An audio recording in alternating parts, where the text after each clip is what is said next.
We will hear argument first this morning in Case 23-1197, Landor versus Louisiana Department of Corrections and Public Safety. Mr. Tripp. Mr. Chief Justice, and may it please the Court, it is undisputed that my client has alleged an assault that is just brazenly illegal. He was at respondents' mercy in federally funded custody when he handed them a copy of controlling precedent holding that RLUIPA protected his right to keep his hair long. They threw it away, handcuffed him to a chair, and shaved him bald. It is the poster child for a RLUIPA violation, and the law provides a damages remedy. This is spending legislation, so I want to go right to that and make 2 points about clarity and constitutionality. So first, on clarity, the whole point of this law is to restore pre-Smith rights and remedies. Damages were available before Smith. They're available under RFRA, and RLUIPA uses identical language. They're like twins separated at birth. They clearly mean the same thing. The individual capacity action is especially clear. On the face of the statute, it expressly authorizes suit against an official or any other person acting under color of state law. That obviously means individual capacity. And then once you see there's an individual capacity action, the rest of it falls into line because damages, the whole point of individual capacity is to have damages. Damages are presumptively available against a non-sovereign, and without damages, officials can literally treat the law like garbage. On constitutionality, it is undisputed. Respondents admit they must comply with RLUIPA within the scope of their work as officers in a federally funded state prison. And this Court has already held in Salinas that officers in a federally funded state prison can be held individually liable for misconduct that threatens the integrity or proper operation of the program, and that describes this case to a T. So RLUIPA is clear, it's constitutional, and we're asking the Court to reverse. I welcome the Court's questions. Do you have examples of causes of action for damages that are viable as a result of the exercise of the spending power? I mean, I think there's many statutes that have causes of action under the spending clause. I mean, under Talevsky, this Court held that it was enforceable under Section 1983. We also give a long list in our brief of spending clause actions that include civil liability running all the way back to the founding. I mean, we give an example of a 1789 law, the false claims. How would you get to the authority under the spending clause to create these damages actions that you suggest? So I think there's sort of two paths. In this case? In this case, I think there's two paths to do it. One is to follow the path that this Court has set forth in Salinas, in particular Salinas, Dixon, Laudani, and Hess, and to just hold that. What was Salinas about? Salinas was about an officer in a federally funded state prison who accepted a bribe to provide preferential treatment. Isn't there a difference between a bribe and a lawsuit for individual damages? Well, he was being held individually liable for criminal penalties, which I think is something that clearly requires the necessary and proper clause in addition to just ordinary but I thought civil. The argument there was that if you provide the funds, you have a right to protect it. I think that protection of funds, maybe sort of two things. First, in Salinas, when the Court was describing the thing that was interfering with the proper operation of the program, it wasn't the acceptance of the bribe. It was the preferential conjugal visits. It was the misconduct itself. And so just applying the test that Salinas set forth, and I think actually my friends don't. Make that clear, there were no federal funds at issue. The bribe was going into a correction officer's pocket, correct? That's right. There was no so no risk to the funds. government's money. Pardon? No risk to the government's money. That's at least certainly not direct. If anything, it was prophylactic. And here I think it's really much more direct. Slow down, counsel. Sorry. The question there then was the risk to the government program, correct? Correct. And here the risk is to what? To the government program to accommodate religious liberty. I mean, that's the heart of this program under RLUIPA is if you want federal funds for state prisons, you need to accommodate religious liberty. Now, going back to Justice Thomas's question about other statutes that are at risk, if we were to hold that you can't bind third parties, I have dozens of them cited by you and the government where we've permitted or causes of action with damages, Title IX, Title VI, the Federal Nursing Home Reform Act, the Emergency Medical Treatment Act, the anti-fraud statutes. There's a long list of statutes where we said the statutes can bind third parties, correct? Correct. All right. Thank you. Counsel, the basis for state liability here is, of course, an agreement with the federal government, right? In other words, they've cut a deal, get the money, and they're going to have to comply with these conditions. But there was no such arrangement with the defendant in this case, right? They didn't have a direct relationship with the federal government. They didn't get directly any federal financial assistance. So you don't have the same basis for liability as we do in the other typical spending clause case, right? Right. It's indirect, right? Because the officer, and what this court said in Rust is that if a person goes to work for a federally funded program, then they take the job subject to the conditions that Congress has attached to the funds. And, of course, I think they're already admitting, again, that they're bound by the substantive condition, really, by virtue of their choice to voluntarily work as officers in a federally funded program. And so I think it's that sort of the chain of privity is the thing that makes this case sort of considerably easier, I think, than a case like Sabri or some others where you're trying to reach somebody who's a member of the general public. Because these are not members of the general public. They're state officers. They voluntarily accepted this job. They each have all of their own employment contracts, and they take it subject to that condition. I think one thing that's also sort of relevant is that as state officers in a prison, individual capacity damages are the norm for them. We have an amicus brief from former corrections officials who talk about how, of course, this is something they're all trained on. Everybody understands this because under Section 1983, individual capacity damages there's just the paradigmatic remedy. But the hard part, as I see it for your case, for me, is that you need a clear statement and appropriate relief. It's not as clear as it could be in encompassing damages. So how do you deal with that? I don't want to water down our precedent on that, but at the same time, I want to hear your response to how you get there. Yeah, I think it's sort of the first thing, and I'd love for you to look at it, is just to lay eyes on the individual capacity action. It's in the PEDAP at 41A. It's got a cause of action. It's titled Judicial Relief is the name of the statute, and then subsection A, cause of action. A person may assert a violation of this chapter as a claim or defense in a judicial proceeding to obtain appropriate relief against the government. Who is the government? You go in a few pages, and it says an official or any other person acting under color of state law. And that's just obviously individual capacity. Tanzan already says that it provides a clear answer, and the text is identical. And then I think once you see there's on Tanzan, I'm not sure it quite says clear answer. I think it says it's the best answer.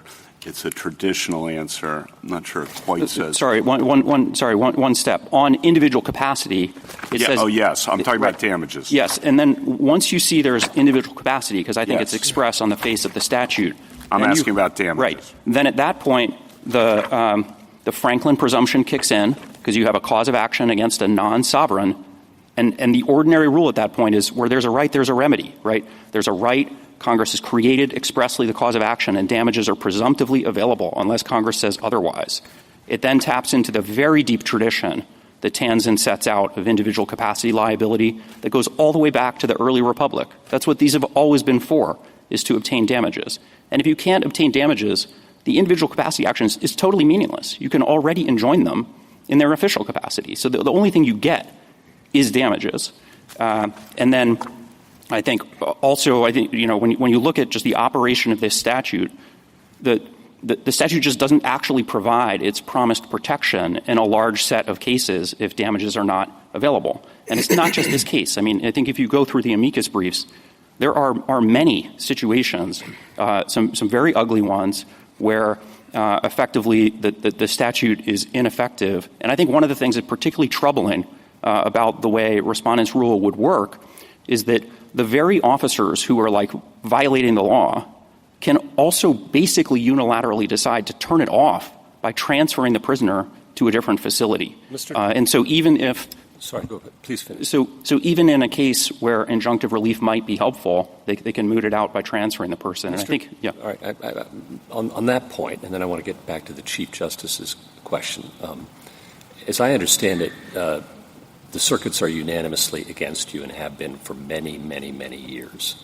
So saying that something awful is going to happen, it's all whatever's happened has happened, right? That's correct. It's happening. Yeah. Yeah, and it's been this way for a very long time in every circuit in the country. That's correct. Yeah. And on the Chief Justice's question, I'm struggling. Where I'm struggling is where did the individual defendants, agree with the federal government to be bound, and what notice did they have? And I understand your point earlier to the Chief that they're subject to state regulations and with their contract with the state. And of course, an agent can be liable to his principal for violating what the principal dictates. But the agent isn't normally liable to a third party for a breach of the principal's duties with respect to a third party.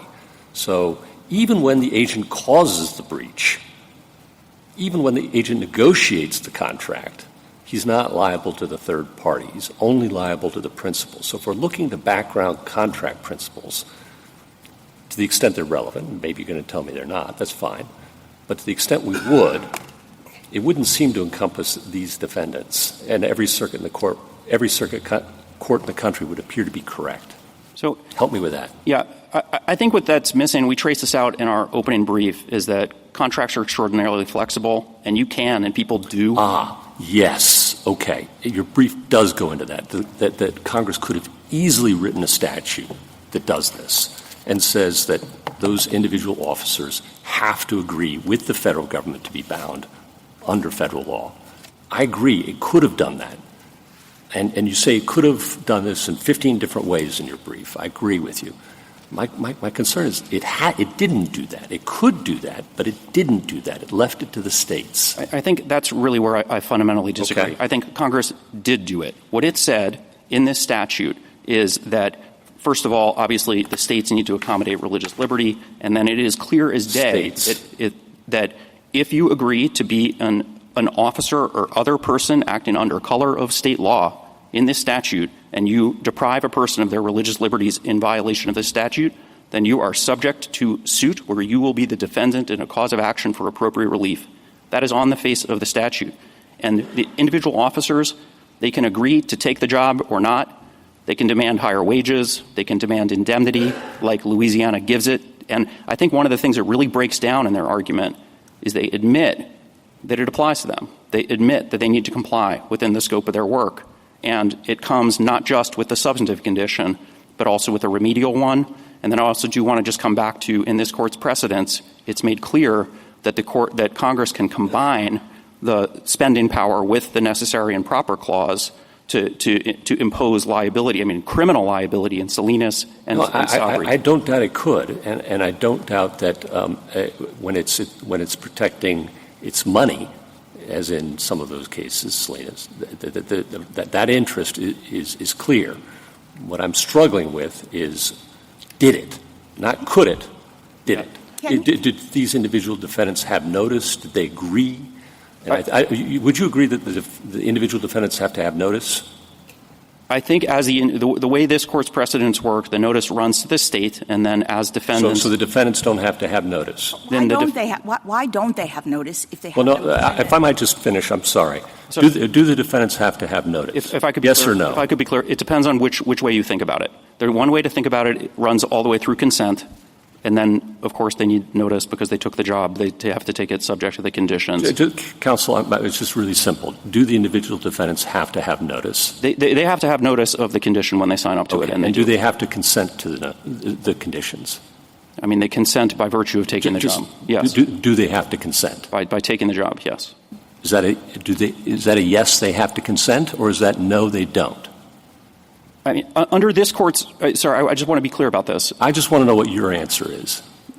My answer is that they did consent here, that if you're going to think about this purely as a matter of consent, which we trace through in our opening brief, then, of course, they need to consent. Okay. I think this Court's cases go farther. Mr. Sabri did not consent. I understand. Right? I understand the fraud cases, but I'm asking, do they need to consent? And I'm hearing it depends maybe not. Not under this Court's cases. Thank you. This Court's cases go farther. Can I follow up with that just on the facts of this case? Because as I understand your argument, we do have both notice and consent under these circumstances, given that these individuals as third parties are not just people in the world, they are employees of the recipient of federal funds.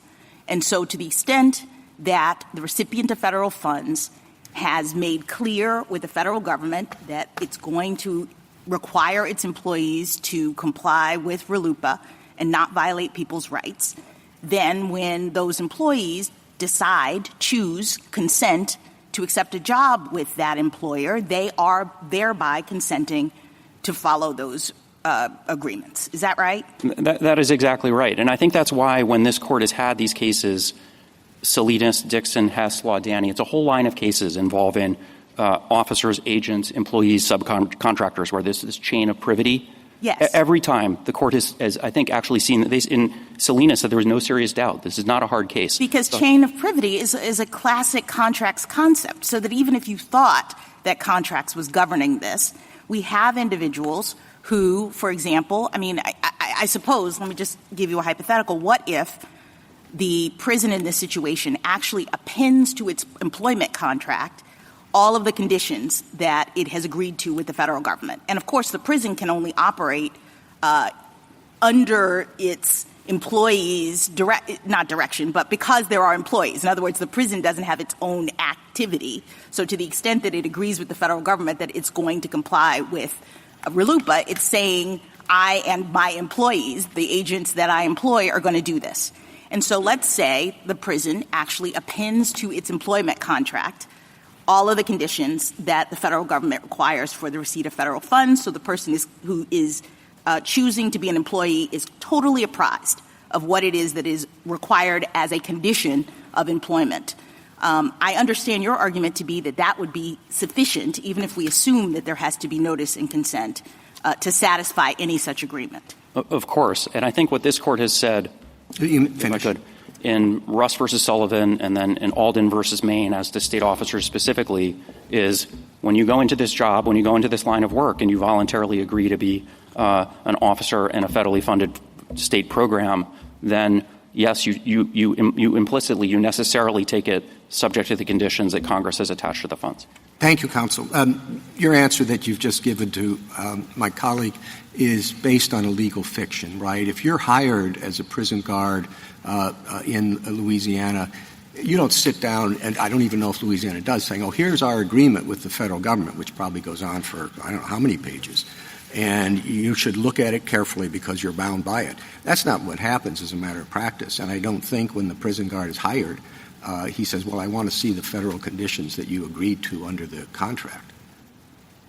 I mean, I certainly doubt that anything like that happens, but we do have the amicus brief of the former corrections officials that talks about how there is training on compliance with federal law, that individual capacity damages are the norm. And again, they're not disputing that they need to comply with RLUIPA's substantive condition in the scope of their work. And I think what they haven't come up with is any kind of reasoned explanation why Congress can impose the condition on them, but then can't enforce it, especially through civil liability, when this court in Salinas, Dixon, Hess, and Laudani has already done that and actually gone farther. And I think Sabry goes considerably farther. Thank you, counsel. Justice Thomas? Are we to analyze this any differently under the spending clause than we would under one of the enumerated powers? I think that the spending clause, of course, impacts the analysis. I think it impacts the textual. How does it impact? Well, I think from this court's cases and like Dole, among other things, that there needs to be clear notice, which is why I started there, and I think it's been fully provided. Do we throw out in that analysis the contract analogy or framework? I think the contract analogy is a helpful framework, I think, for understanding the scope of the spending clause alone. But this court has made clear, and respondents are not asking you to overrule any of your precedents. This court has made clear repeatedly that Congress can also combine spending with necessary and proper. And I think one of the things that's unusual about this case is that this is within Congress's power either way you look at it, because of the chain of privity gets you there on consent, and then Salinas gets you with necessary and proper. I mean, Salinas is criminal liability, which is never available via contract, whereas this is just civil. This is an ordinary remedy available as a matter of contract. I think this is really much more in the heartland of Congress's power. Justice Alito? Just out of curiosity, did this prison shave the heads of all of the prisoners? As I understand it, yes, that was the rule. They shaved the heads. They didn't allow any type of even a short haircut. I guess I can't speak to the length, but as I understand it, the rule across the board was everybody who comes in gets their haircut. And I think it's really the paradigmatic example of the kind of inflexible and unyielding rule that Congress, in enacting this statute, was trying to get states to stop if they wanted to accept federal funds, that they needed to accommodate religious liberty. If the language of RLUIPA was not clear enough to abrogate sovereign immunity in Sosamon, why is it clear enough to satisfy the spending clause? I think it's really two answers. The first is, as Tanzin explained, and this Court has said many times, you always understand text in context. And the context of what's appropriate in a suit against a sovereign is very different than the context of what's available against an individual. This Court said this in Sosamon. It also said it in Tanzin. The tradition as to a sovereign, of course, is you don't get damages. But as to an individual, this is a tradition that runs all the way back to the founding. I mean, damages have always been available in that context. And so I think the context is probably the clearest answer. I think there's also some suggestion, if you compare Franklin and Sosamon, that the clear notice standard on the spending side is not as demanding as the sovereign immunity, but I think you don't need to get into that because the contextual difference is so clear. Well, why should it be less demanding under the spending clause? When the question is whether Congress has abrogated sovereign immunity, the question is whether Congress has done something to itself. When the question is whether Congress has imposed a condition on the state, the question is whether Congress has done something to another sovereign. Why shouldn't the standard be at least as strong when it is doing something to another sovereign, to the employees of another sovereign? So on that, first of all, Sosamon was as to another sovereign, right? It was as to the state. And I'm not fighting. I understand that, yes. I think I'm comfortable with it being the same standard. I mean, but I think we have the clarity. It's drawn from context. And I think one of the things that's very different about this case than this Court's other recent cases in this area is this is not an implied right of action. There's nothing implied here. This is not implied enforcement through Section 1983. This is an express right, an express remedy. It expressly runs against an individual. And as Tanzin said, the distinction from the sovereign context is obvious. To the extent that prison officials have been doing things that violate RLUIPA but wouldn't violate the free exercise clause, who is to blame for that? The conduct on the ground? Well, who is to blame for the situation that allows that to happen? I mean, I think under this Court's decision in Employment Division against Smith, there is some daylight. And the crux of this law, I think, is that Congress wanted to ensure that any state prison that accepted federal funds, this is the heartland of the law, provided greater accommodations, provided pre-Smith protections, and damages were vital to the pre-Smith scheme, as Tanzin made clear. Justice Sotomayor? I see the issues here on two levels. The first is it clear that an individual is bound by the statute? Is there an express cause of action? And that's clear. It says anyone can bring a suit against a government official or someone acting under a color of state law, correct? Correct. So the second step is it clear that the cause of action includes money damages? That's the next step of the analysis, correct. Right? And your argument, I believe, is that Tanzin says that appropriate relief against individuals always includes damages. So does Franklin in a long list of our jurisprudence, correct? That's correct. That's the traditional rule, is that damages are available unless Congress says otherwise. So those two things are clear. So in terms of contract principles or causes of action, this is clear. Now, what our colleagues, and I think that was Justice Gorsuch's question, slightly different, which is, do we need to create special rules under the spending clause. Because generally speaking, if you're a prison official, you know you're working in a prison and you're bound by law to pay damages if you violate the law. Do you get an out because what? I think the consent question means what? Or notice and consent means what? And I don't know, meaning we're all presumed to know the law. When we take our jobs, the correction officers know he can't accept money. Citizens know they can't pay the money. We don't expect them to consent to that spending clause condition, do we?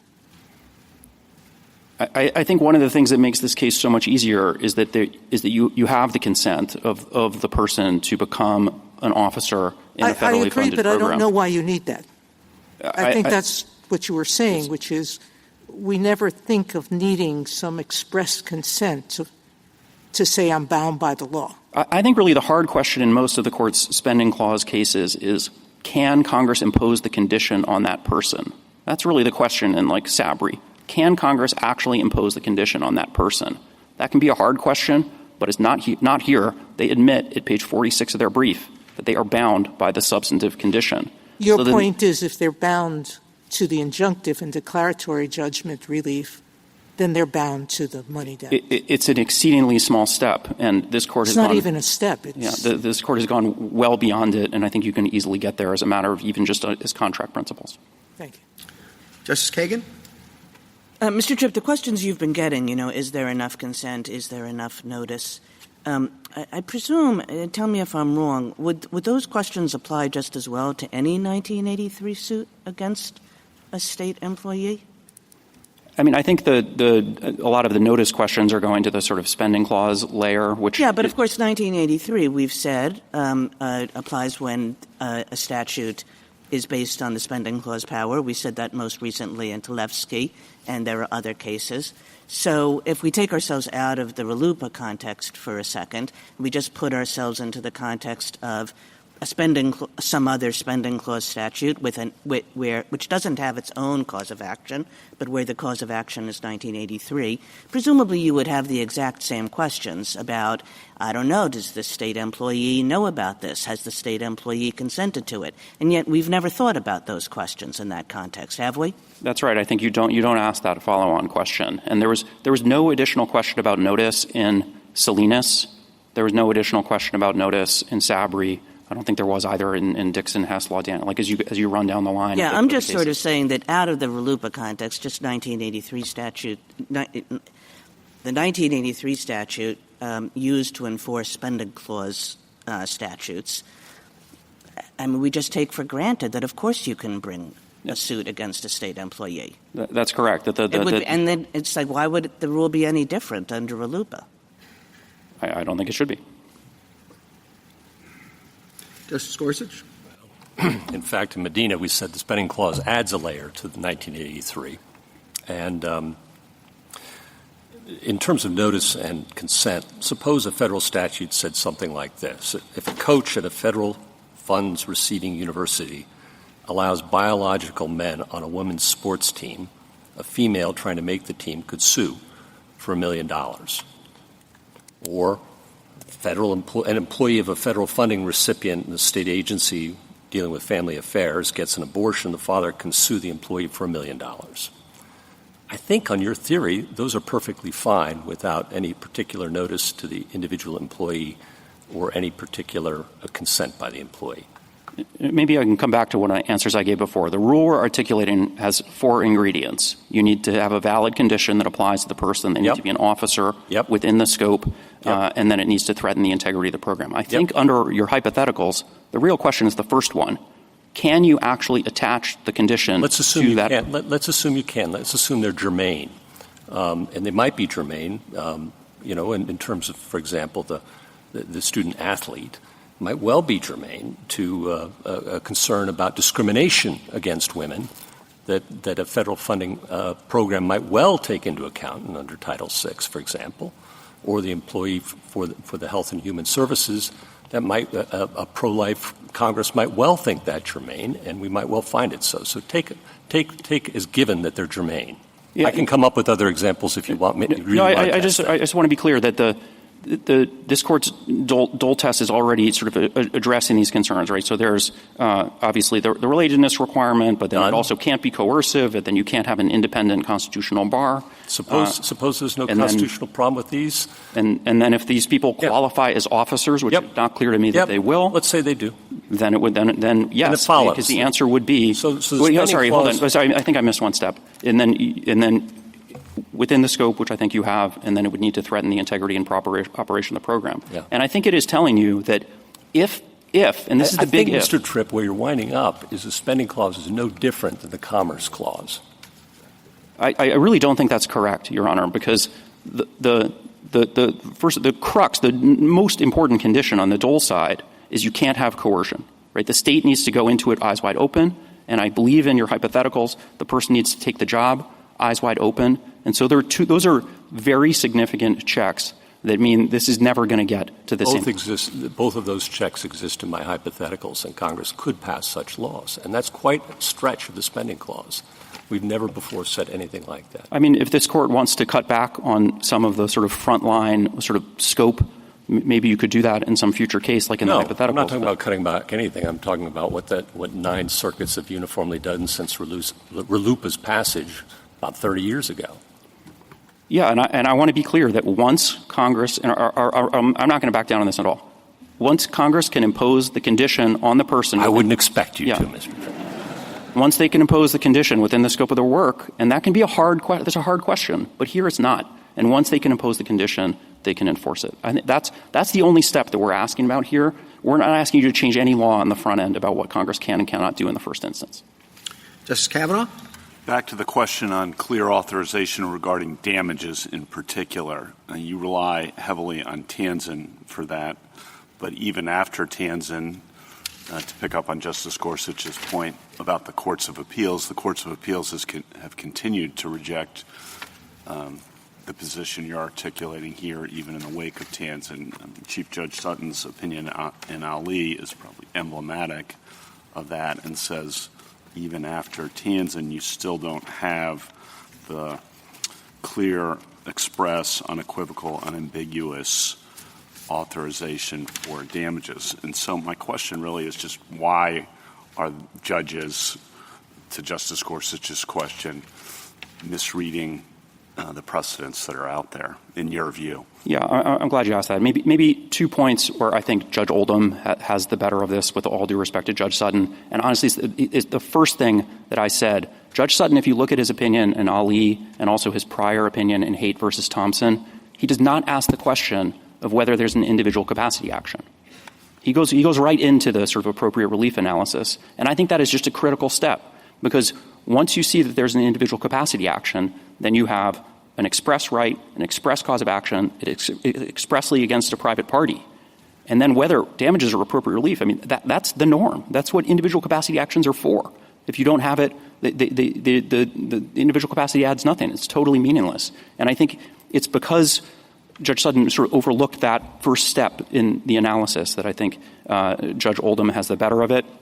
I also think that when you're asking, once you're actually turning to the question of, okay, we have the individual capacity action, we're trying to figure out what is appropriate relief, another thing that Judge Oldham hit really hard, which is very powerful, is the whole point of this law, which everybody knows, is to go back to the pre-Smith scheme and provide the same rights and remedies that were available, including in the original RFRA, which this court said, made clear, must include damages against state officials. And so I think that the parallel, I mean, these are hardly even separate statutes, right? Like RFRA and RLUIPA, they work together as an integrated whole. And so to understand them, I think that really the only way to understand their operation together is as providing the same rights and remedies within their scope. I mean, RLUIPA, Congress was crystal clear in RLUIPA about the places where it needed to trim its sails because this was spending legislation. It's on the face of the statute. It's not RFRA 2. It's the Religious Land Use and Institutionalized Persons Act. It only applies to institutions that accept federal funds. That's on the face of the statute. It's clear as day. But if you look in at the substantive provisions and the remedies, and you look, well, how have those changed because this is spending legislation? The answer is not at all. The rights and the remedies are the same. The whole point of this statute is to get back to the pre-Smith scheme. The whole point of the spending clause jurisprudence is you need more of a clear statement to get all the way there for damages. I mean, at least. And I think really what I'm saying is that, and this Court has said this many times, is the question is it unambiguous? And to answer that, there's no magic words requirement. You read text in light of context like you always do. And if you do that and you start by asking, is there an individual capacity action? It's clearly yes. And just to summarize your position, individual capacity action with appropriate relief equals clear authorization for damages, correct? What I'm saying is the first step is individual capacity action, you have it, and then the question becomes, well, what's appropriate relief in an individual capacity action? I think the answer to that is clear. That's actually, Tanzan says, I know it's not applying a clear statement rule, but its language bespeaks clarity each step of the way, said that Congress made clear that RFRA must provide damages, that there was no doubt damages were available before Section 1983, that it was going back, and then again the distinction to the sovereign context where damages are not available really because of a special rule in the context of suits against sovereigns, right? The crux of Sassamon was that it could distinguish Franklin. It distinguished the Franklin presumption because it doesn't apply to sovereigns. Thank you. Justice Barrett? Mr. Tripp, how could it have been clear to states when every circuit, as Justice Gorsuch pointed out, every circuit had said that there were not damages actions available against non-recipients under RLUIPA? That's also true under the Title IX context. So it's hard to see how it could be clear to the states that were accepting the money or the prisons accepting the money that it was a clear condition when all of the law went the other way. What would your response to that be? I think a couple of responses. The first, what this Court has demanded every time, and I've said this before, is unambiguous text in light of the context. And this Court has never applied any kind of canon of adverse possession where if the courts of appeals are saying something. You were a lawyer to the states and that was the state of the law, and the state asks you about that, what would you have said? I think the key here is to look at the time when the statute was enacted, right? And which is the key question, right, is what did it mean when it was enacted? And if you look at it when it was enacted and you pick it up and you read it, I think as just a state officer working in a federal... And it's so obvious that every single circuit to look at the question went the other way? It's hard to see how it's clear if every circuit is coming out differently. And I think this is actually an important point because the prevailing rule in the circuits, including the Fifth Circuit below where this case is coming from, they didn't deny that there was clear notice. They said it would be unconstitutional because they thought that the officers were they treated them as non-recipients even though they're basically indirect recipients, and it didn't sort of see that they fit within not every circuit brought up the constitutionality question, but putting that aside, can you identify, putting aside the bribery cases, can you identify any cases in which a non-recipient of funds was held individually liable under a federal statute? I mean, and I think in Grove City College versus Bell, you're reaching an indirect recipient. In Salinas, Dixon, Hess, and Laudani, those are all situations where you're reaching. You can just say that, yes, it would be a different factual scenario. I don't have a case that's on this exact factual scenario. I admit that, but I think actually this is a lesser included of Salinas, and it's way inside Sabry. I mean, it's nowhere close to that. But I said put aside the bribery cases. So if I could push back on that a little bit, I think that's important. When the crux of this program is to provide federal funds to prisons that accommodate religious liberty. Well, no, I asked you to put them aside because I wanted you to put them aside and look at the civil liability context for a minute. Okay, I think that Sabry and Salinas are the best cases for you, particularly Sabry. I take that. But if those are distinguishable, I wanted to ask you the other question, and I think the answer is no. And I just kind of want to clarify your answer to Justice Gorsuch. Look, the facts of this case are egregious. So if on the facts we were looking for a case in which there should be money damages, this is it.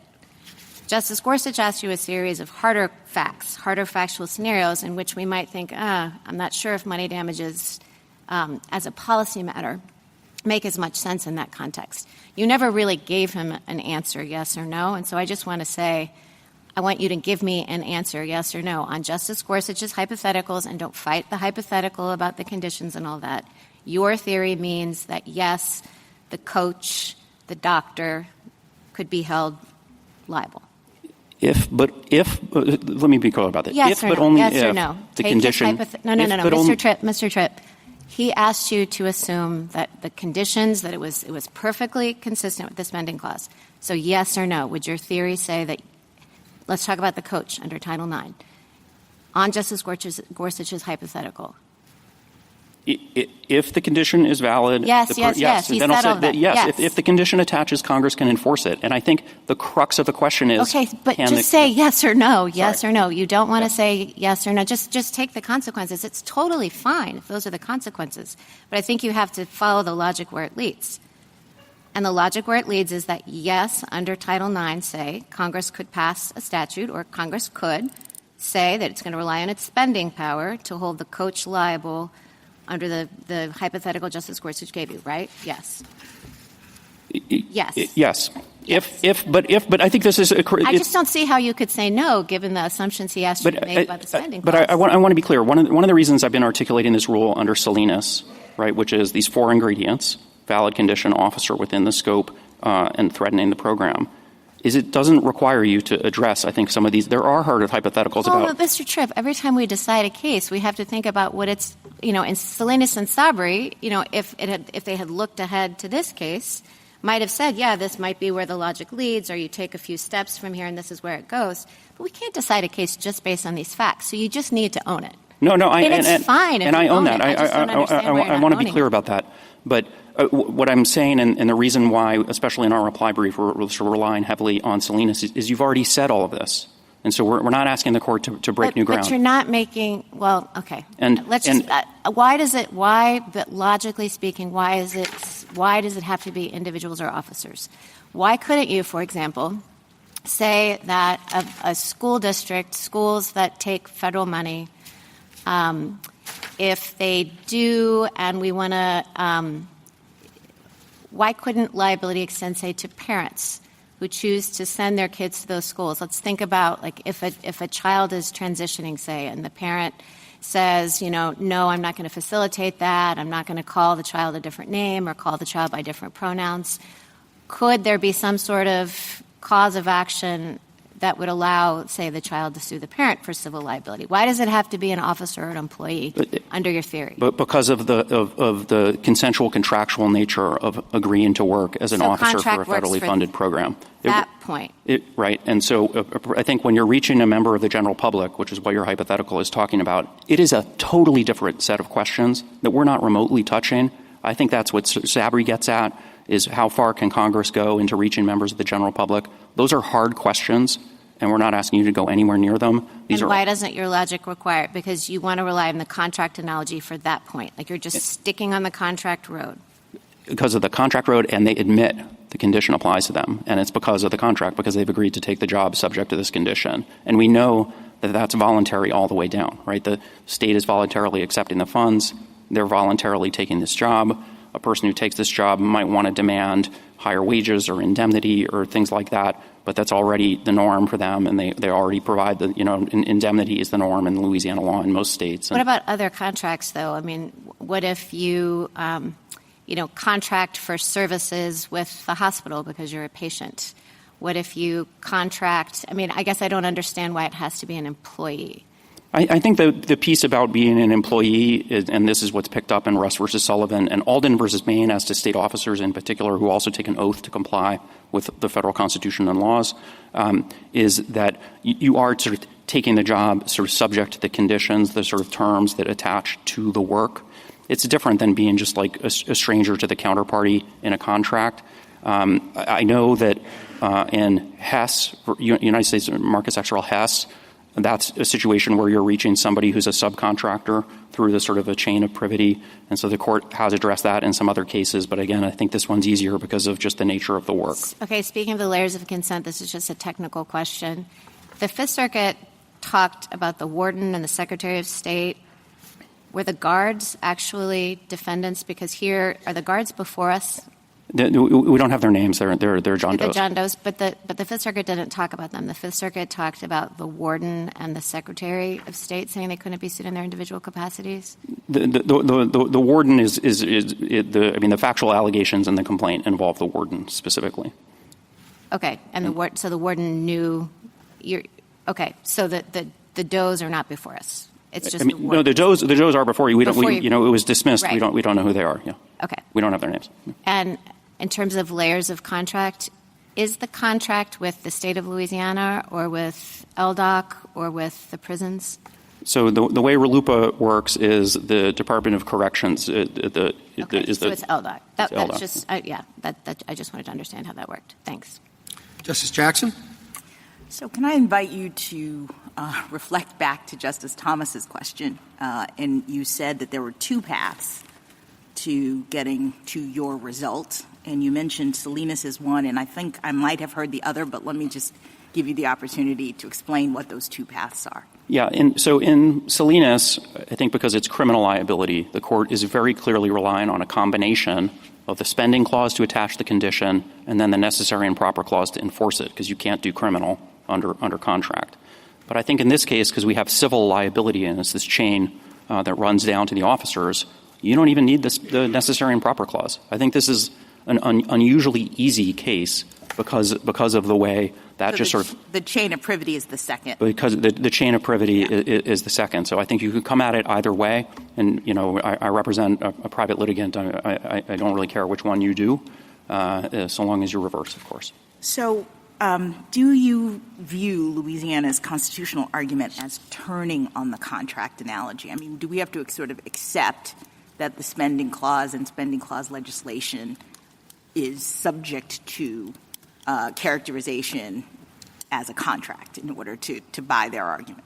I'm not sure. Maybe they can speak for themselves on that. I think the spending clause is properly understood as being the spending clause alone. I think it is consensual in nature. I think this court has been clear about that. But then the question of But we've also been – I just want to be clear about this. I mean, we've also expressed pretty significant, in many cases, doubts about whether the contract analogy totally governs. But yeah, and that's what I was about to say, because it doesn't get – this court has also been clear, and they're not asking to overrule any of your precedents, that Congress can invoke the necessary and proper clause to protect its spending prerogatives. I mean, look in our reply brief. We have the example of the statute that makes it a crime to arson a federally funded institution.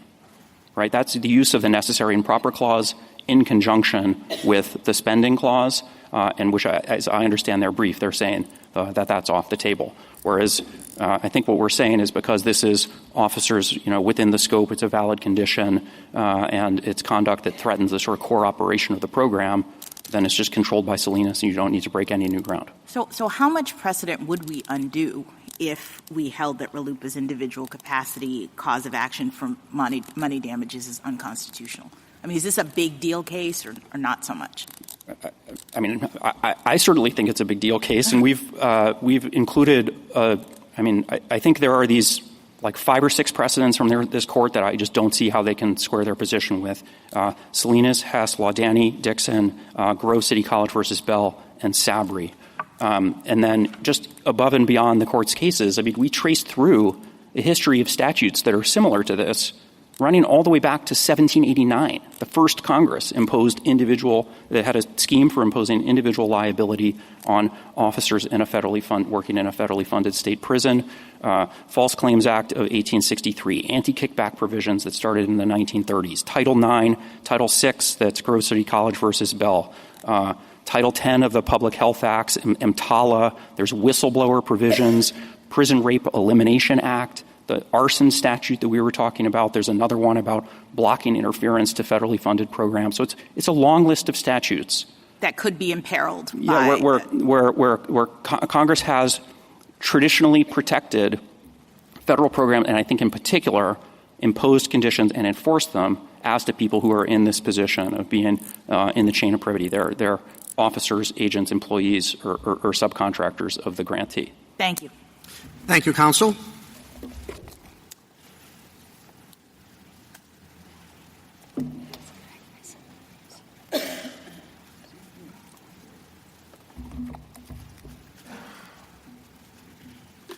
Ms. Baird. Thank you. Mr. Chief Justice, and may it please the Court. RLUIPA clearly authorizes individual capacity damages suits against state officials. Tanzen held that RFRA authorizes individual capacity damages suits against federal officials, and RLUIPA is RFRA's sister statute and should be read the same way. Congress used materially identical text in RLUIPA to provide the same remedies as RFRA against state officials. Respondents resist that simple conclusion because RLUIPA was enacted under Congress's spending power. But RLUIPA's language puts states on clear notice that state officials can be sued for damages in their individual capacity. And under the spending and necessary and proper clauses, Congress can create personal liability for state officials acting as agents of the state when they violate conditions on federal funding. Indeed, Salinas and Sabri upheld more expansive uses of Congress's power to impose criminal liability. I welcome the Court's questions. Well, let's say that the state is under clear notice. Is the Guard also privy to that clear notice? So, Justice Thomas, we don't think clear notice is required under the purpose of the spending clause because we care about the notice of the recipient, but I think the officers here clearly had notice, and I do think that qualified immunity— Okay, so how did they get that notice, and what was the notice? Well, I think the statute clearly applies to them. If you look at, Petitioner's counsel emphasized the text of the cause of action, it applies to a government defined as an official. So do you think they were aware of the state's commitment to the statutory requirements? I think that we're all sort of held liable for what's in the United States Code, and I think that this isn't surprising to state officials. So you think you have clear notice of everything that's in the United States Code? Well, Your Honor, I think that the officers here clearly had notice. Officers are used to facing 1983 liability and are liable for violation of all constitutional provisions. They know that certain requirements apply to them when they accept employment in a federally funded prison. And I do think that qualified immunity is an important backstop because they can only actually be held liable if their conduct violated clearly established law. And they concede liability, right? I mean, in other words, they concede that these substantive provisions apply to them. So they must then know, or, their response was not, we didn't have notice that we had to behave this way. Their response is, you can't sue me individually for damages as a result of that. Exactly, Justice Jackson. At page 46 of their brief, respondents admit that they are bound by the substantive condition. I think that makes this a very easy case for purposes of the spending clause issue because they admit they can be sued in their official capacity for an injunction. I think that means, as Petitioner argued in his brief, and I don't take respondents to have disputed, that respondents could be held for contempt, and that can have personal consequences. I'm sorry, finish your question. They could be held for contempt, and that could have personal consequences. So I think that the necessary and proper clause, if it means anything, it can mean that Congress can go one half step further and say that we can reach these people in their individual capacities as a necessary and proper means to enforce the substantive condition of RLUIPA. Well, I think the necessary and proper clause may mean other things, even if you're right. But so in light of what you said, your answer to Justice Barrett's questions is yes, right? They can be held liable whether they know, whether they don't know, quite across the board. For government officials, yes. As to the hypos, I think that one of Justice Gorsuch's hypos, which Justice Barrett followed, might have included private parties. The government doesn't take a position as to how this would cash out in terms of private parties. I think, as Petitioner's counsel noted, I think there's obviously different issues of consent, especially when we're talking about reaching a member of the general public. But in terms of reaching government employees and agents, we think that they can clearly be reached. I do agree with him that— So even though we require pretty express consent by the state before they're bound under the spending clause, we don't require that with respect to the individuals. Your Honor, no. I think what matters for purposes of the spending clause is clear notice to the states who accepted funds. And again, this isn't surprising to individual officers. So you're saying, does the same standard apply to the individual employees? No, I do not think under the spending clause that they need to have clear notice. That's got to be the implication of your position, is that both clear notice and consent, this Court has said time and time again, are required for states to be bound. And you're saying neither of those apply when it comes to state employees. So I guess I should clarify my answer that I do think it depends on what power the Court relies. I think if the Court were to say only the spending clause, then I do think that you would have to have consent of the state official, and I do think we have that here. let's back up. We're talking about a spending power statute, okay? And everybody has to agree, I think, that consent and notice are required for a state to be bound, right? Yes. And are you saying those are or are not required for the state employee to be bound? So under the spending clause, I think that the sort of privity argument that we've been talking about today. So no is the answer, because it works for the state, and because the state employs these individuals, they're necessarily bound. I do think that's right, and I think that's... So no consent and no notice is required for the employee. That has to be the logic of your view. I think not as a formal matter in terms of under the spending clause, but I think the reason that this is such an easy case under either the spending clause... What do we do if that's true? And I think it has to be. You're right. And I appreciate the candor. With the fact this Court has always said that, contract is the analogy. And it's certainly true that an agent is liable to his principal for violating the principal's rules, here the employee to the state. But it has never been the case, well, never may be strong, but certainly if I look at the restatement, an agent isn't responsible to a third party with whom the principal has a contract.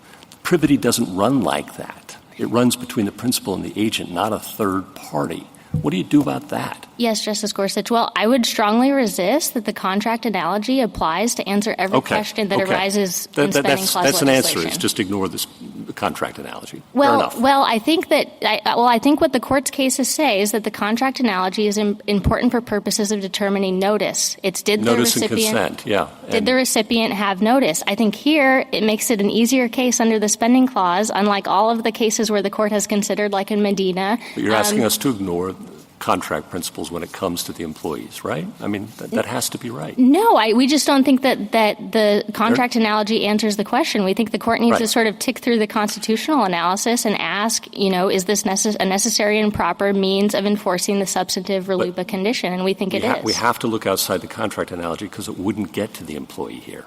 It wouldn't. I mean, there's no privity between the employee and the federal government. There is not. But again, the necessary and proper clause gives Congress the power to enforce a condition that's validly imposed. So once we have a valid condition that has been imposed and to which the state consented, surely Congress can take the half step further to enforce that condition against the people who are most likely to violate it. No, Ms. Baird, so it sounds to me like you want to use the contract analogy to limit the scope of this argument, because you keep saying, well, no, this is privity, and that's why we don't need to take a position on whether it would reach a member of the general public, right?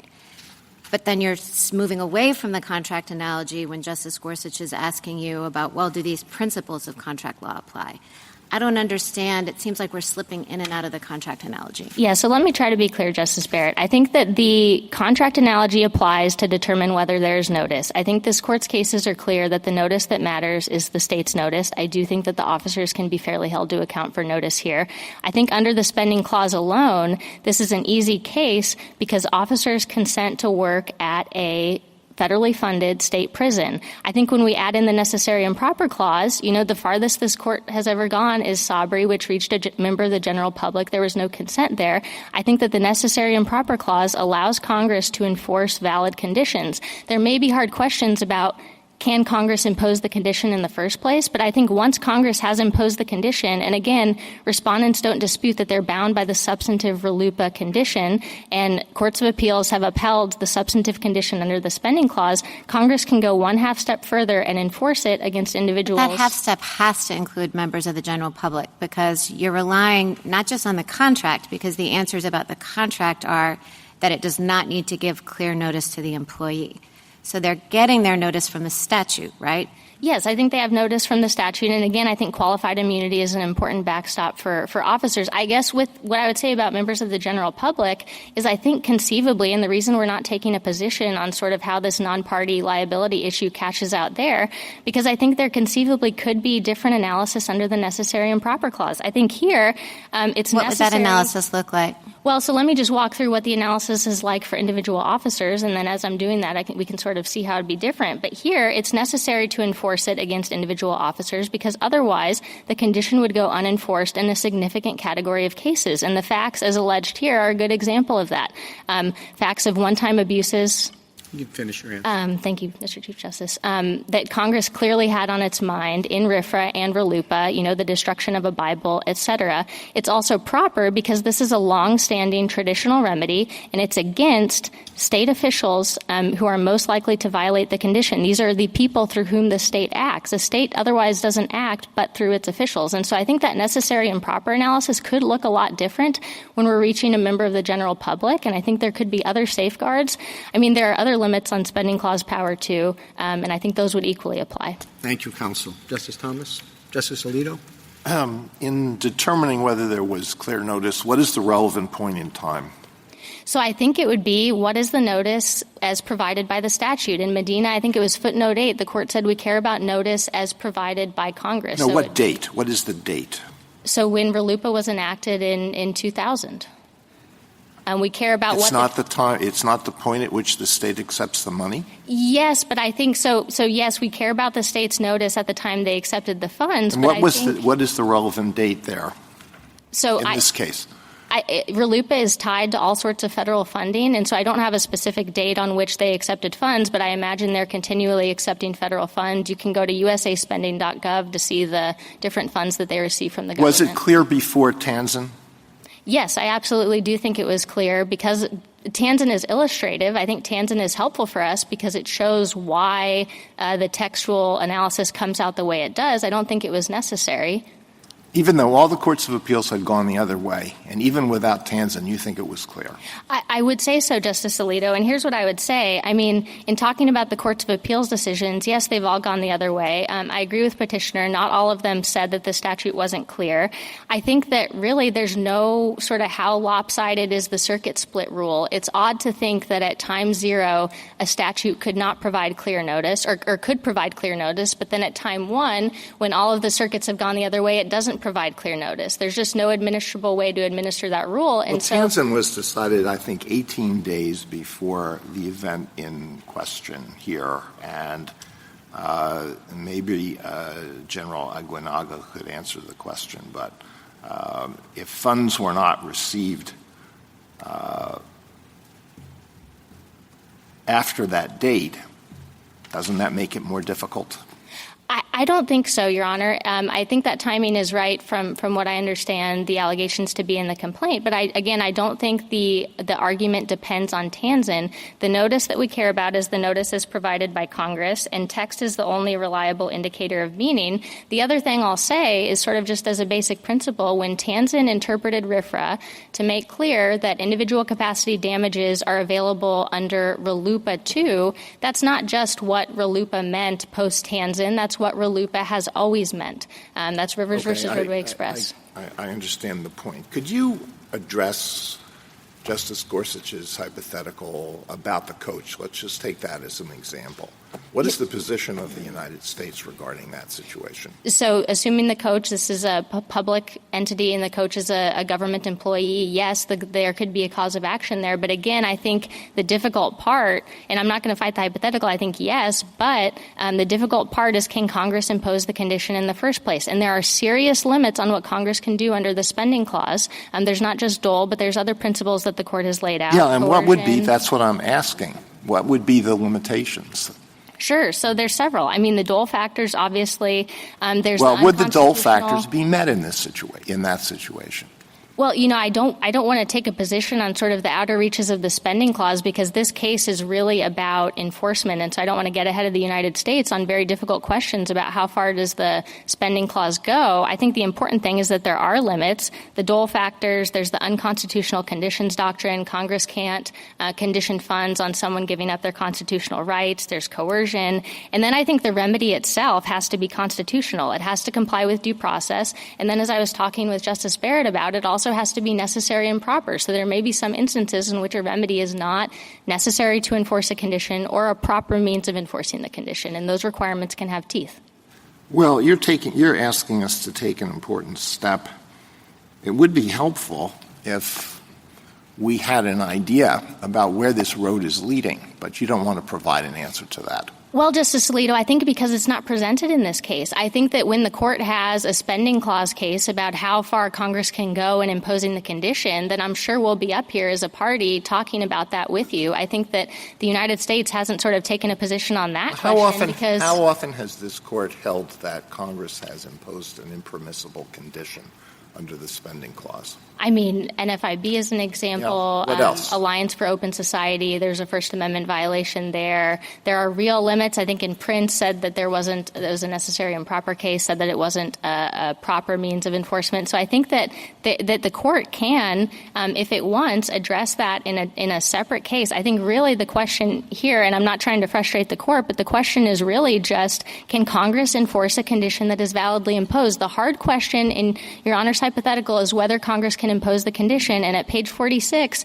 they admit that they are bound by the condition. The only question is one of enforcement, and Congress can certainly, again, if these officers can be held for contempt and subject to personal consequences, Congress can surely hold them accountable in their individual capacity for damages, which everyone knows that is what RLUIPA was trying to do. Thank you. Thank you.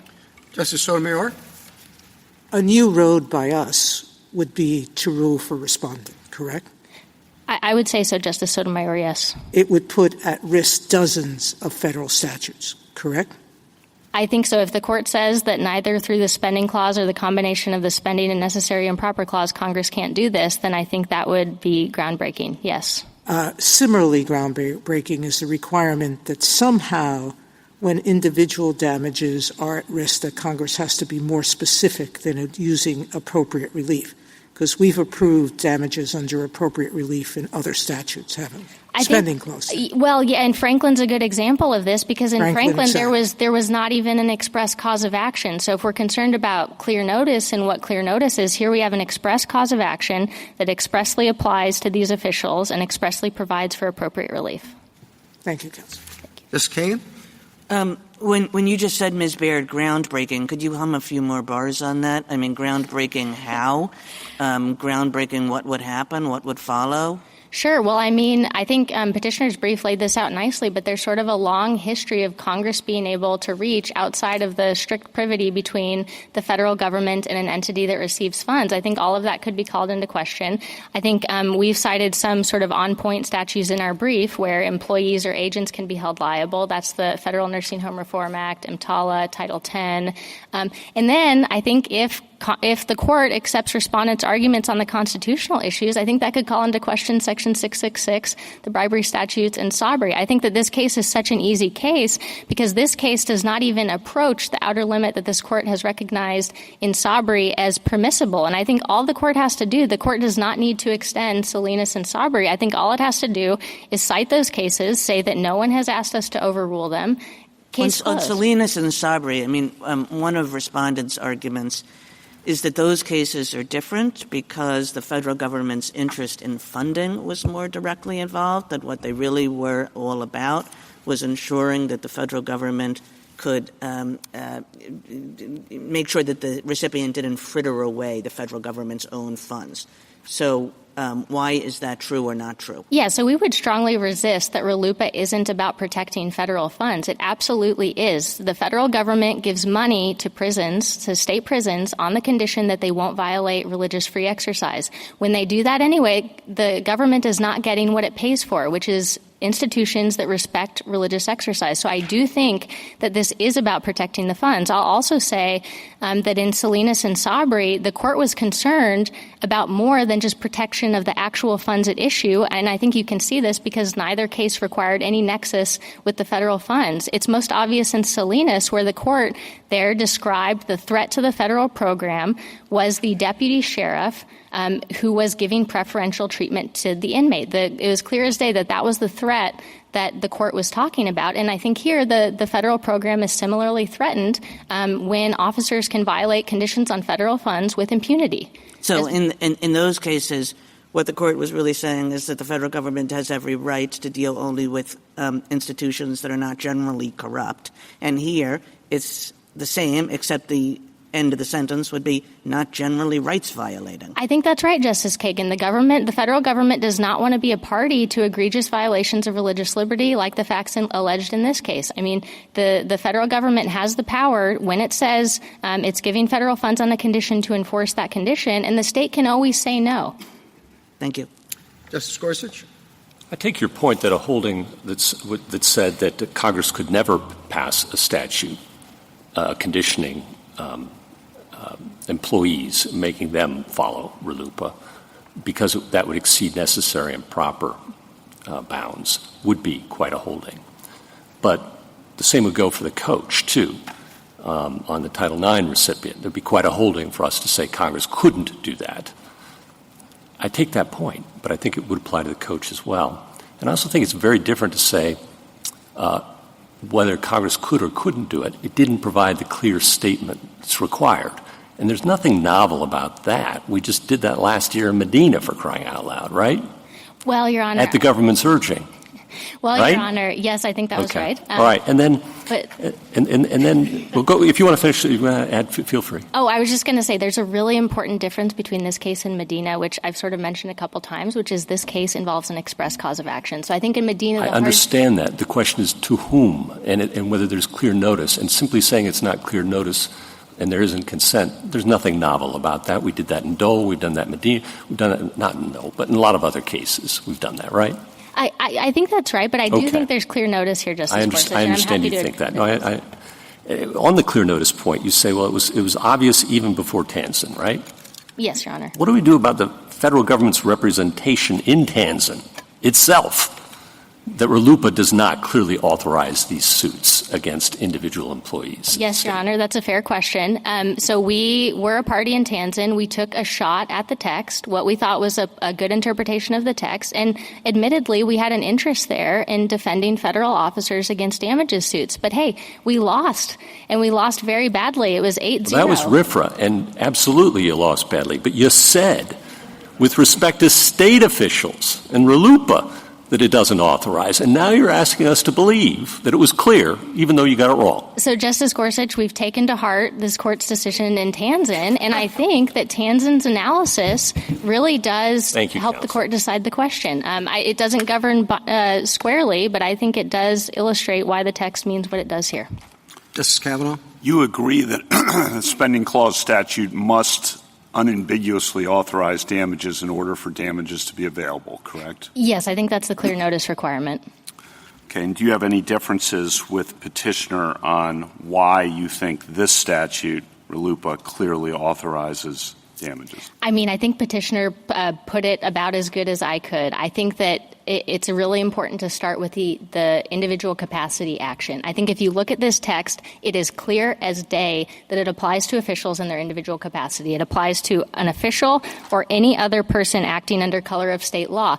I grant you that if we were looking at appropriate relief in isolation, I think it'd be a much harder question, but we're not. The question that Tanzen started with, and I think the court should start with here, is who is the defendant? And that makes all the difference between Sosamon and this case, because in Sosamon, the context of a sovereign defendant, there's absolutely no history of that. Damages are extremely inappropriate against a sovereign, whereas, and Tanzen lays out this history in a really helpful way, in the context of individual officers, damages are the norm. And I'm not saying whether I agree with this or not, but just to get the order of potential operations on the table, if we were to conclude that this statute does not clearly, unambiguously authorize damages, that avoids all the groundbreaking issues that you've been discussing, correct?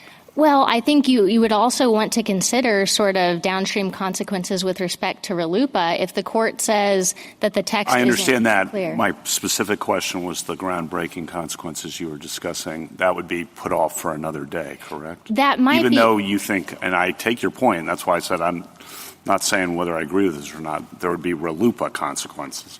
Yes, I think there would be RLUIPA consequences because I think there would be a question about the alternative jurisdictional hooks of the Commerce Clause. I think you'd also call into question the alternative jurisdictional hooks in the land use context because there'd be a question of whether that interpretation governs those separate powers. And I think the court should just sort of follow the text where it leads. This is a legal question like any other legal question. We think the notice is clear. I do think that that would probably be less disruptive than sort of all of the other consequences I was talking about with Justice Sotomayor. Thank you. Justice Barrett? So I just wanted to clarify one point. You said that if there was not individual liability for damages available here, it would make it hard for the federal government to protect its money, because this was in response to Justice Kagan, because the federal government doesn't want to give money to prisons that are rights violators, essentially, right? But the federal government, we usually say in the spending clause context that the remedy is for the federal government to pull the funds, right? So it could do that. That is an option, Justice Barrett, I will say. So, and I'd have to go back to check every single case, but I believe that the cases in which the court has said that, there's no express cause of action. And so, yes, I think the court has said in a case like Medina, for example, when you're analyzing this hard question about can this right be enforced via 1983, I think there's a default presumption that Congress wants to enforce it by pulling the funds. But here, Congress made a policy choice to enforce it through creating a cause of action. And this isn't unusual. We all know what Congress was trying to do. It was trying to restore pre-Smith rights and remedies, and that had long been available under the First Amendment through 1983. So I think Medina makes clear that it's a policy choice whether to create a cause of action. Congress has done that here, and we think that should be respected. So you think Congress couldn't pull the funds here? Oh, no, I think that might be an option available to the federal government. We also have a cause of action for the federal government to enforce RLUIPA through injunctive and declaratory relief. But I guess what I'm saying is that the fact that that's a usual remedy, the court has said that in cases without an express cause of action. And I think, so is that the usual remedy? Maybe in those cases. I don't think that's the usual remedy here because Congress told you how it wants to enforce. I see. Is there any daylight between you? The question the government always gets, Yes. Do you stand with petitioner all the way, or is there any difference in your position? No, I don't think there's any daylight. There might be, if you drill down, there might be some small differences at the margins, but I don't think there's anything that would matter to the court's resolution of the case. And one other question. So there's been a lot of talk about whether there has to be clear notice in the contract to the employees or whether the statute is enough, and the government and the petitioner say the statute is enough.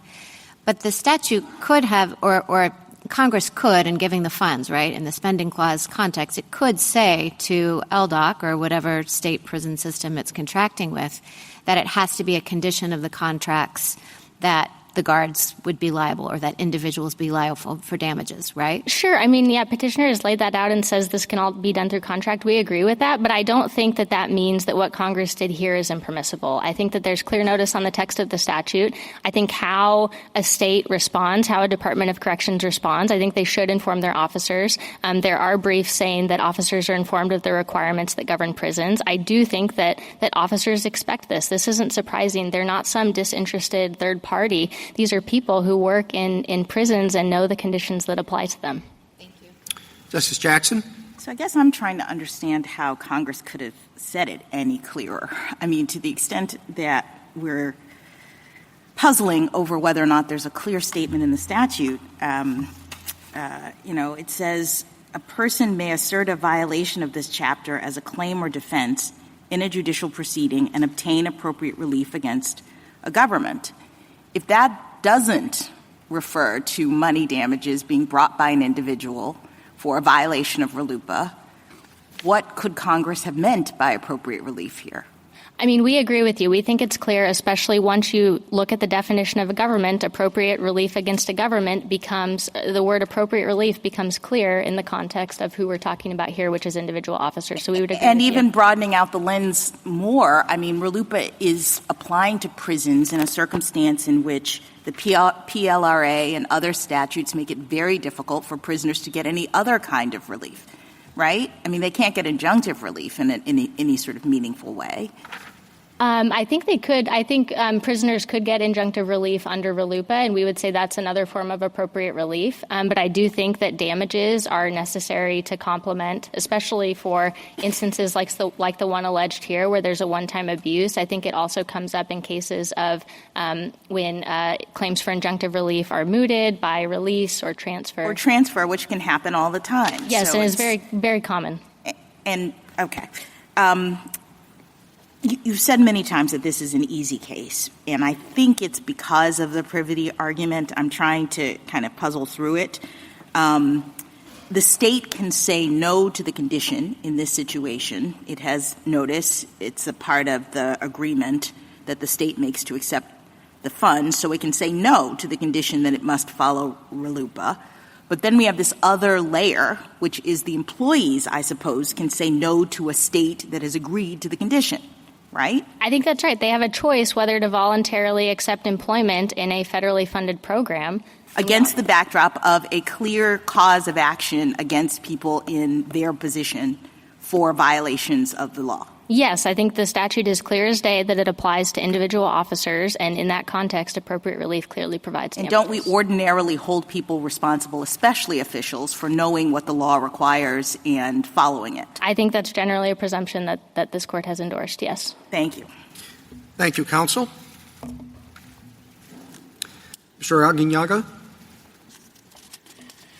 Thank you, Mr. Chief Justice, and may it please the Court. The Court should resolve this case on either of two grounds. First, you should say, as Chief Judge Sutton has said both before and after Tanzan, that RLUIPA does not clearly and unambiguously create an individual capacity cause of action for damages.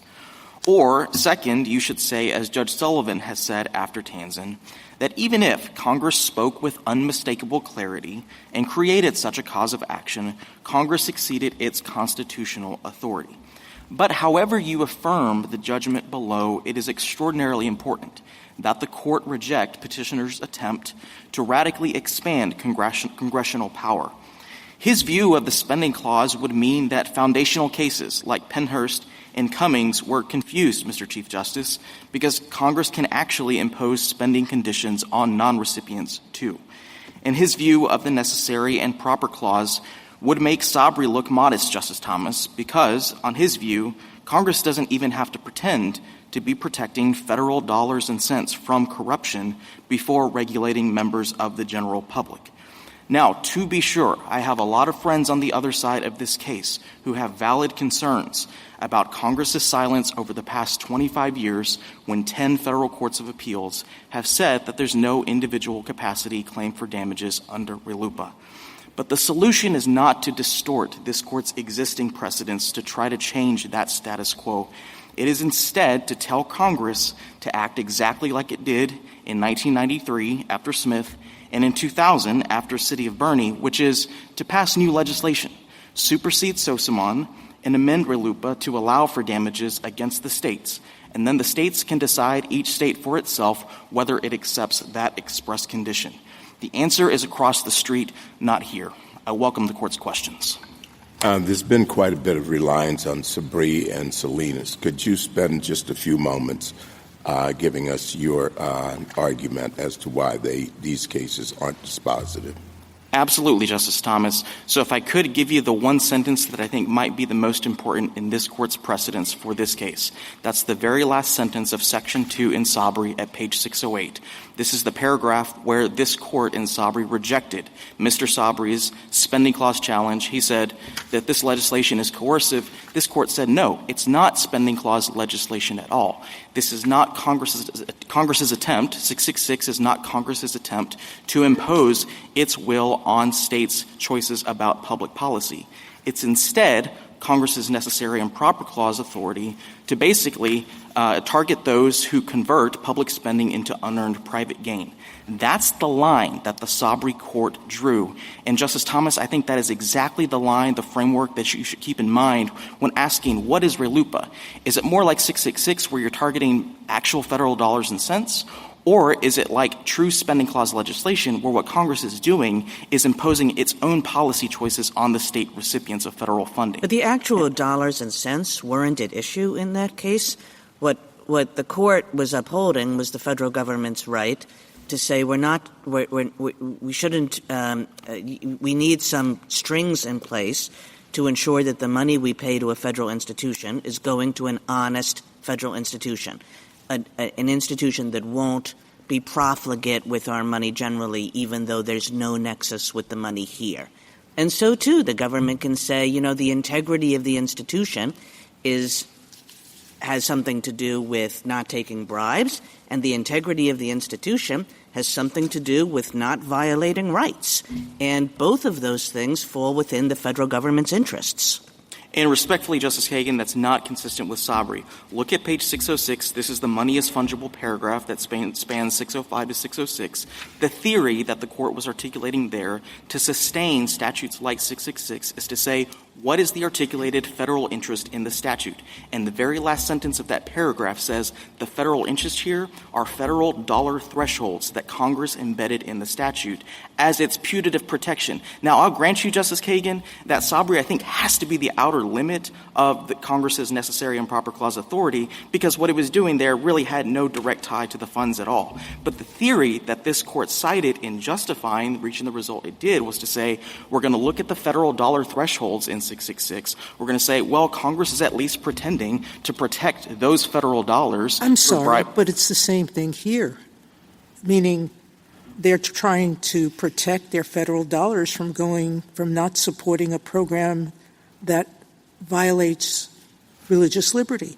So I'm not sure that distinction makes any sense to me. Your Honor, that's not correct, because there's a very important difference between Congress protecting its constitutional authority to spend and its constitutional And it has constitutional authority to spend and give money to state prisons as well.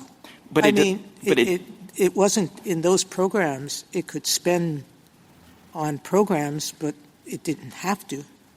But what Congress does not have inherent sovereign authority to do under the spending clause is regulate. The only way it can regulate is if the recipient of the federal funds agrees in return. But a criminal statute is regulation.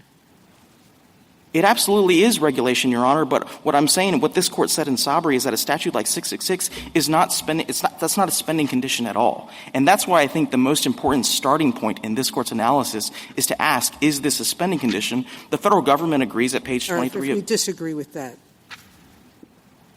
And I'm happy to take the disagreement, Justice Sotomayor, but I do think that line that this court drew at the end of Section 2 in Sabri is the right way to think about this. And I think. Do you agree, General Aguinaldo, that as a spending condition, the federal government could have told Louisiana Department of Corrections that it had to include a clause in the contract telling individuals that they would be liable for damages? Absolutely, Your Honor. Why is this so different then? It's different because, the word privity has been thrown around a lot on the other side of the case, and with all due respect, I don't understand that.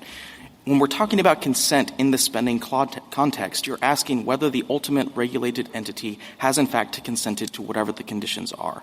And in your hypothetical, Justice Barrett, I think you can conceive of Congress saying, we're going to require you to basically require a contract of assumption by your employees, where anytime an employee comes into the state and says, I want to work for the state says in response, if you're going to do that, you have to agree to these specific conditions that the federal government has imposed on us. There is nothing like that contract in this case, and that's why I think all of those hypotheticals at the end of the blue brief about how Congress could have created direct contractual privity between a state employee in his individual capacity and the federal government doesn't hold up, because at the end of the day, what they're telling you is what Congress could have done. You don't see that line here. But aren't they saying that if you have the contract and then you have LUPA on the books, that the combination of those things essentially is the condition that the employees were aware of? Your Honor, when they signed up for the job? Your Honor, that is not how this Court's spending clause cases conceive of consent. And I think every employee in the country would be shocked to learn that just by accepting employment with their employer, they have thereby personally bound themselves to contracts. What state, damn it? Go ahead. What state remedies did these guards have? This was egregious. Is there a state RLUIPA? There is, Justice Barrett. And would that have provided relief to them if they had chosen to sue under it? As far as I can tell, they did not. They did not sue. Arguably, the answer would be yes, Justice Barrett. At pages 13 and 14 of our bio, we describe our law, which basically mirrors RLUIPA, expressly provides for damages, and, that was available. That's available to all prisoners in Louisiana, and it's available even to non-prisoners in Louisiana. And it would permit money damages? It has money damages expressly articulated in the statute, Justice Barrett. Go ahead. Well, I was just going to say that was certainly one remedy that was immediately available. I will say in terms of the broad scope of remedies available either to Congress, if it's unhappy with a state like Louisiana, or, otherwise, the remedy — sorry. Yeah, no. I mean, I understand that. I mean, I just really did want to know as a matter of state law. And then just out of curiosity, obviously this is beyond the record. I mean, was there disciplinary action here? Do you know? So it is outside the record, Justice Barrett. I can say the warden himself is no longer associated with the Department of Corrections. I mean, the surprise that you were saying employees would have, are they surprised to learn that they find themselves subjected to 1983 suits all the time? Well, Justice Kagan, Section 1983 is a remedy, right? It's a cause of action that gives a remedy. And your earlier question about can't you just do this all under 1983? I didn't say can't you do. What I'm saying is that your arguments that they're not getting notice, there's not enough knowledge, I mean, that would just make 1983 suits. The same objections could be held with respect to that. And yet 1983 exists. People bring 1983 suits against state officers all the time, including to enforce statutes that have been enacted pursuant to the spending clause. That's right, Justice Kagan. And remember that when we're talking about 1983, the antecedent question, at least in the spending clause context, is whether the asserted right under the spending clause legislation is one that can be enforced in 1983. And I think the important point there in that antecedent question is the question we're dealing with in our red brief is, can Congress use the spending clause to create a substantive right that runs against a state official in his personal capacity? And if the answer to that is no, then you never get to Section 1980. Didn't we answer that question in Tlefsky? I thought we said in the 1983 context that it didn't matter that it was spending clause legislation. We said a law is a law. We said secured by the laws of the United States include secured by laws enacted pursuant to the spending clause. That's right. And the question in this case is, does Congress have constitutional authority under its spending clause power to do what petitioners say it did? No, but I'm saying, why are you not undoing that Tlefsky holding with the argument that you're making today? Your Honor, because cases like Tlefsky are dealing with suits that are actually against recipients, funding recipients, right? I mean, that's nobody disputes that in the — That's just the distinction you're bringing in. What I think Justice Kagan was getting at is there's something about your argument that turns on this being spending clause legislation, and that has something to do with the extent to which it can be enforced in this way. And we said in the context of 1983 that it didn't matter that it was spending clause legislation, and what she, I think, is trying to say is, why should it matter here? And if it does matter here, doesn't that imperil the determination that we made in Tlefsky that spending clause legislation should be treated just like any other law for this purpose? Your Honor, it matters here because of cases like Cummings that trace all the way back to Pennhurst that say the very legitimacy of Congress's exercise of spending clause authority depends on that bilateral agreement. Is it sending money out and taking a reciprocal promise to comply with conditions in? If you're missing that reciprocal consent from a recipient or putative non-recipient — So what's your answer to the other part of this, which is the states — do you dispute that the states have consented? I know they're not the ones that are being bound, but the first step is, did they consent to follow RLUIPA? I have to be very precise about this, Your Honor. Yes, the state consented to RLUIPA's plain terms. When it accepted the money, it did. That's exactly right. And my friends love page 46 of our red brief.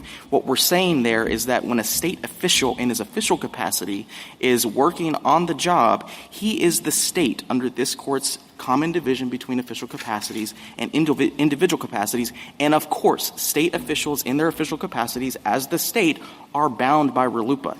I'm sorry. Are you saying that this individual who represents the state, on page 46 of your brief, you said he's bound by this statute, correct? Substantively as an official of the state. In his official capacity, of as course. A state. He is the state. So he is the state. He is the state. So you say it's enough knowledge for him to know what the law says and that he's working for the state and he represents the state, that he can't violate the law, correct? And then if an injunction issues, he could be held liable for violating that law, correct? Because it's an injunction against the state, right. Justice Sotomayor. But you're saying at the same time that person the warden, who is cutting the individual's hair, should know that that's a violation of the state for which an injunction should be liable, but he shouldn't know that he's liable for personal damages too. That's what you're saying. Your Honor, that's what 10 federal courts of appeals have said. Well, that's what they said, but as the other side pointed out, they didn't start with the first question, which is it this statute clear that there's an individual cause of action? Yes, it does make that clear. And is it clear by using appropriate damages clear that it includes appropriate relief that includes contract damages? In Tanzan, we said yes. So whether they're right or wrong, it's irrelevant. If we assume that the law says what it says, how do we say that official acting as a person knows one thing is wrong for the state, but it's not wrong for him to do, or her? So Justice Sotomayor, I think that goes back to an earlier question Justice Alito asked of the federal government, which is, what perspective are we looking at? I was surprised to hear the federal government say, you look at the time of enactment when Arlington Central, Justice Alito's opinion for the court, and then Cummings, the Chief Justice's opinion for the court, said, you look at when the official is deciding whether to receive federal funds, would that... Frankly, that would mean that, do you know when they took, I thought federal funds came every year. And that's my point, Justice Sotomayor. So every year they know that they're bound. So does it make a difference if we say it's clear enough, but it wasn't clear to them at the time they took this action because 10 circuits were wrong, but moving forward, it's clear enough to anybody else that they shouldn't do it? That's the very last argument we put in the red brief, Your Honor, which is if you disagree with everything else I say about the constitutional questions, then that, I think, has to be the answer. And I will say it's not just what has happened It's a form of qualified immunity you're arguing. What I'm saying, Your Honor, is that between the year 2000 and Tanzan, I think certainly we have this huge body of RLUIPA precedent that would have put no state prison on notice about prison officials being liable in their individual capacities. How many of those cases were post-Tanzan? We have Tanzan was 2020. We have this case, but how many of those were post-Tanzan? I believe we have about 4 circuits post-Tanzan, Your Honor, and that includes Chief Judge Sutton in Ali versus Adamson. That includes Judge Sullivan in the Tripathy case out of New York. And the other thing I was going to add to that answer, Justice Sotomayor, is that I'm happy to rely on the body of RLUIPA precedent, but in the spirit of footnote 6 in Sosamon, which looked at pre-RLUIPA precedent, we have 4 federal courts of appeals even before RLUIPA saying this sort of cause of action for damages, that's not a thing under the spending clause. And so don't we have a number of Supreme Court cases that allow for spending clause statutes to bind non-recipients? Your Honor, I believe the only example you saw in the yellow brief was the Franklin case, where my friend said that the 11th Circuit had a pre-existing case on the books that controlled the answer. What about Grove City? Your Honor, I don't recall the history behind Grove City, but I guess what I tell you is that this is an extraordinarily unique context where you have federal courts of appeals on-point precedents both before and after RLUIPA's enactment that are unanimously telling any state operating within the regional borders of those circuits, this is just not a thing. And that's why are you distinguishing Salinas, Sabri, and Dole? They were binding non-recipients, right?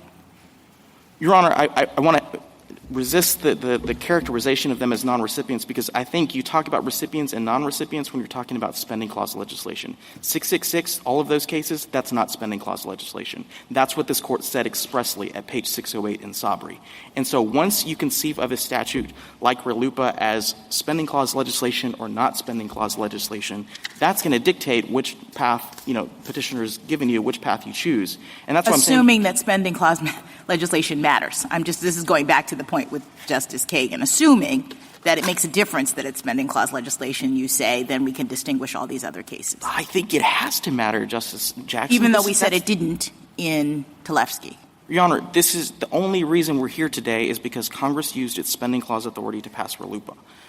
If it had never done that, we wouldn't be here today. And I think petitioner has the burden to tell the court either you use spending clause authority or you use the 666 path. Spending clause legislation, it matters because that imposes a bar of clarity that usually is not imposed. So when we read the statute, we have to be cognizant of the fact that it was passed pursuant to the spending clause, and we have to say, is this clear enough? Right. But that doesn't have anything to do with the questions that you're now talking about, because once we get to this constitutional issue, we've already decided the statute is clear enough, and the question is only, could Congress do this? So I respectfully disagree with that, Justice Kagan, for this reason, which is Cummings reiterated that Congress only acts legitimately when it sends federal funds out and it gets a reciprocal promise to comply with conditions in return. Sure, you can say that existed here as to the state, but you cannot say it with respect to the state official in his personal capacity. One, because he never received— Yeah, but that's what I'm saying. That's always true with respect to 1983 suits, is that you can always say, oh, the state understood this, but the state employees did not. Now, in fact, that's not true as a factual matter. State employees are well aware that 1983 suits exist and that other federal remedies exist too. But the point that I'm making is that this RLUIPA is no different with respect to putting an employee on notice than a 1983 action is. And, Your Honor, I think if and when this court gets a Section 1983 action where the underlying substantive we can strike that down too. No, I think you're going to have a question, Justice Kagan, about whether Congress could use its spending clause authority to create the substantive right that runs against an individual person in his individual capacity. That's not a question the court has answered. I would say, if you eventually have to answer it, I think the answer is no, because that just is completely contrary to how this court has conceived of the spending clause and the contract analogy that undergirds it. To the extent we're talking about the contract analogy, an agent who knowingly violates a duty that the principal owes to a third party may be liable to the principal, but not to the third party, right? That's correct. Yeah. And the principal, as a result of the agent's misconduct, may be liable to the third party as well. That's absolutely right. Yeah. In Justice Gorsuch, we have the example in the red brief of, the agent who signs a contract on behalf of the principal.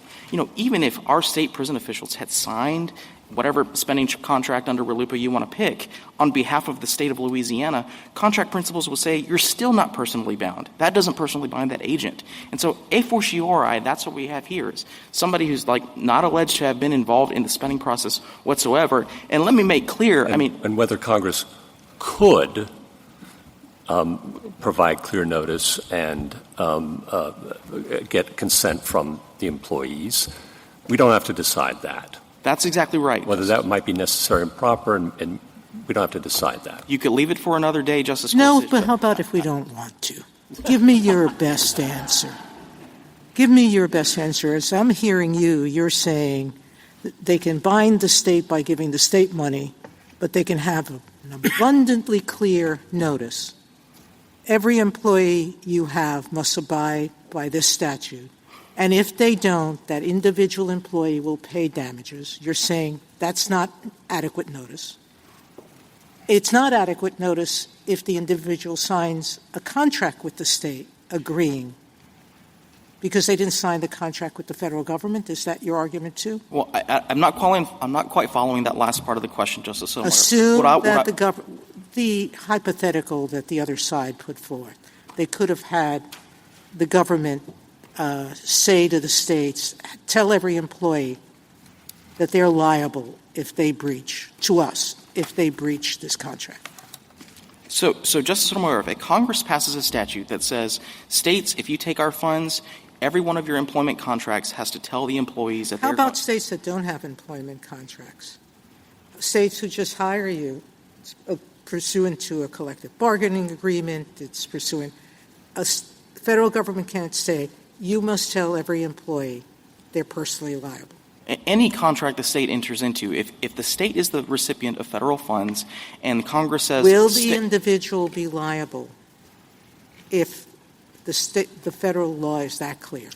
Your Honor, I think Congress would have to tell the state, you have to flow down in those contracts all of these requirements, and then you get consent from whoever the contractee is. So you want a piece of paper for people to know the law? Okay. Yeah, because, under contracts, do you have to have it written down on a piece of paper? I thought you could make an agreement that wasn't expressed in that way. Justice Jackson, in a jurisprudence based on consent has to mean something. No, I understand. I understand. And the question I think that Justice Sotomayor is asking is why can't that consent be demonstrated through the employment agreement?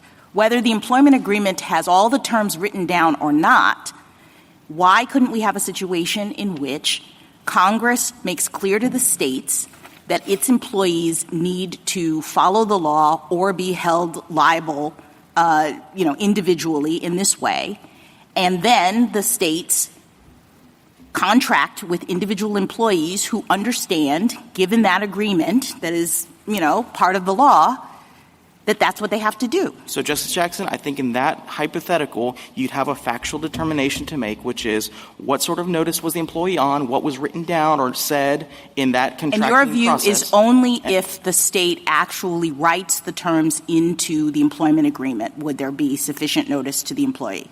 Only if they write it down. Justice Jackson, I'm not wedded to the method of the notice. I'm just answering. I'd like you to answer that question. If they wrote it down, is your answer that yes, then the employee could be held liable? If the contract says, by accepting employment, you're agreeing to abide by all of the terms of RLUIPA, which, by the way, includes money damages in your personal capacity, then yes. But we can't imply that that's the case because there is a law that says that federal employees under this circumstance have to abide by RLUIPA. Because that is never how the court has constructed the spending clause analysis. Thank you. Counsel, thank you very much. Justice Thomas, anything further? Justice Alito? Let me ask the same question that I asked the other side about the date. What specifically is the date we should look to? Your Honor, it's the date that the state received federal funding. Now, in a statute like this, I will be candid that it is difficult to pin down because RLUIPA is agnostic about the source of federal funding. It says any federal funds that run. And so if you're talking about federal funding like Medicaid, that which comes in basically monthly, weekly, that's the point in time at which you should look. Thank you. Justice Sotomayor? Justice Kagan? Justice Gorsuch? Justice Kavanaugh? You say RLUIPA does not unambiguously authorize a damages remedy. This is Justice Kagan's kind of bar of clarity point. The other side says the statute clearly authorizes individual capacity suits, so that traditionally has encompassed damages, and then they cite Tanzan on top of that. And I just want to make sure I have your responses to that precise point. Sure, Your Honor. So a few things to say to that. I will say the one thing this Court recognized in the Sosamon case is that even if you get to the appropriate relief question, there are a number of ways you can infer what that term means. So, for example, we laid out in the red brief the fact that the Congress referred to like injunctive relief with respect to the United States. There's different terminology like that. Another thing the Court credited as plausible was that the ordinary definition of appropriate relief is typically particularly equitable relief, not damages. That's plausible. The other way I would attack that, Justice Kavanaugh, is remember what the Court said in Sosamon and repeated in Tanzan, which is that the term appropriate relief is inherently ambiguous and context-dependent. And I think the thrust of everything I've said today and what we say in the red brief is that the most important context here, at least for our purposes, is what constitutional authority was Congress using to actually enact this putative cause of action for damages. That's the point that Chief Judge Sutton made, and I think that's exactly the right way to think about the relevant context here. Thank you. Justice Barrett? Justice Jackson? Thank you, counsel. Rebuttal, Mr. Tripp.